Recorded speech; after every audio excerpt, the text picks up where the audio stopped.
The Super Mario Bros. Movie finally arrives from Illumination and Nintendo, and like many out there, this has been a long-awaited release on my radar. Now, today I want to run you through a spoiler-free review. My name's Alex, this is SwitchCorner, let's get started. So this is the third attempt at a movie centered around the iconic duo. The first was a Japanese animation known as The Great Mission to Rescue Princess Peach, which you can actually watch restored here on YouTube. Then also the awful 1993 live action attempt. Now I've not watched the animation myself, but I will be watching it very soon because based on research for this video, it's considered one of the rarest pieces of Mario merchandise out there. It's also notable for being one of the first two film adaptations of video games, and it also showed Bowser talking for the first time. Again, you can watch it restored here on YouTube if you do fancy it.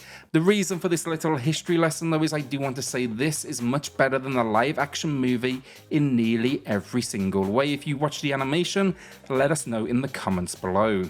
For me though, animation has always been the medium and Mario & Company would be best suited to given the style of the games, and this movie for me further reinforced that opinion.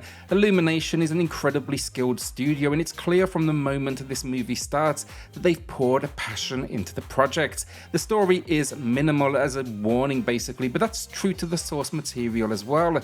Basically though, here the Brooklyn plumbers, they're working to fix a water main when they are transported down a mysterious pipe to the Mushroom Kingdom, what is a magical world.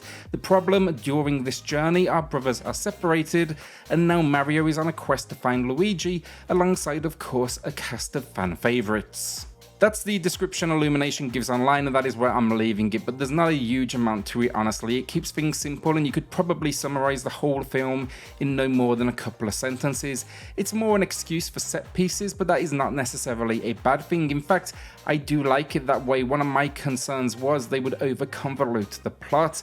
I would say here they basically flesh out a few characters a little bit more, but they instead wisely play into the charm of the world and its inhabitants while delivering near non-stop references. That's not just from the newer games either. I'm talking, we're going back to like the NES days here. They hit on nearly every entry from what I could tell, so no matter your Mario generation, it's gonna be aiming for you.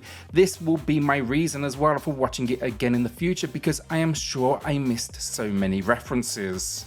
On that note though, this movie's really been designed to achieve two things: appease fans with a love letter to the series and appeal to a family audience, and in my opinion in both ways it absolutely succeeds. I have no doubt younger household members will love this movie. The action's non-stop, the world about as vivid as they come, and then it packs a fair amount of slapstick humour as well. Realistically, if you are older, you know I'm late 30s myself, and you don't like Mario, you're probably not watching this video in the first place, but this movie, it's definitely not for you.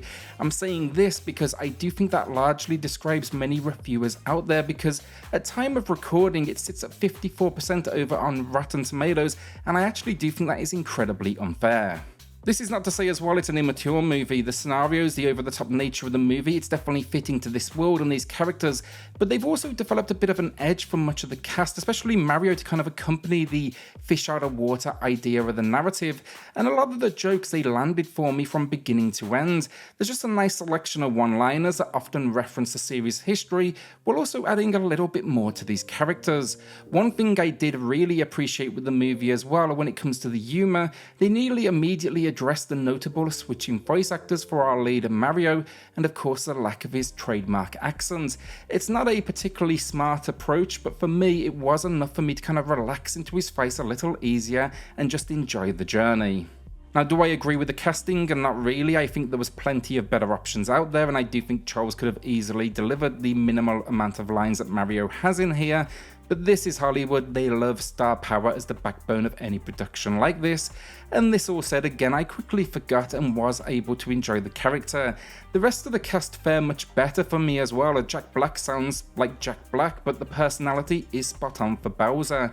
Anya Taylor-Joy was a likeable Peach. Charlie Day for Luigi, in my opinion, was perfect casting, and Keegan-Michael, he surprised the most. He was unrecognizable as Toad, I actually think he did the best representation of a character overall. Seth Rogen as well was another highlight as Donkey Kong. Again, he's just playing Seth, but I can't name someone that would have been better if we are looking at Hollywood options. This cast is basically stacked overall, and while that may be the core group, there's plenty of cameos in here which I will let you uncover for yourself. Outside of the voice actors and the music and sound effects, they are stunning. It's another treasure trove of references, and everything sounds spot on, from some of the attacks you'll witness to power-ups and the many obstacles that do pack this world. The same then can be said of the music. It's really impressive because they've given it the expected and necessary orchestral Hollywood treatment, but they never forget where the characters came from, with themes packed in throughout that often simply linger in the background for fans to kind of pick out. It's a situation where it kind of brings a smile to your face as you pick out that music and its associated entry, and that's really all I've ever wanted from this movie. I like the music enough as well that I'll be watching out for a physical release and also a release on Spotify, because I know I was impressed. The first thing I did when I got in the car was look for the soundtrack so I could play it on the way back. Finally then, let's talk visuals, and Illumination. They've always been an impressive studio. Despicable Me, Secret Life of Pets, Minions, but for me this is the best work they've done yet. The scenery is not only constantly changing, but the amount of Easter eggs in here, it's just unbelievable, as we go everywhere from Peach's Castle, a very close resemblance to the N64 build, to an interpretation of entries such as Smash Bros and Mario Kart. Our plumbers look great with incredible animation.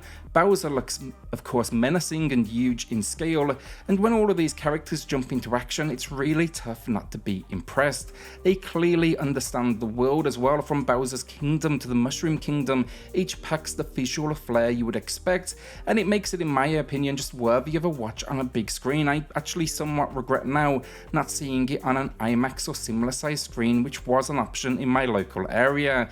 Again, look, this is spoiler free and there's so much I do want to discuss on the movie, but I'm going to save that for the future, maybe a podcast-like format once I know a fair few of you have seen it, and of course that will come packed with spoiler warnings. Overall, though, the movie for me did the characters and the world justice. It is a popcorn flick if ever I've seen one, where you can kind of switch off your brain and let the visuals and the music just assault your senses. Now, is it perfect? Absolutely not. I do think the movie would have benefited from some additional attention, and it could have perhaps even slowed down a bit at points to give the audience a breather, so we added a little bit more value to its action. But in my opinion, that is minor in what was a great time for fans and family viewers.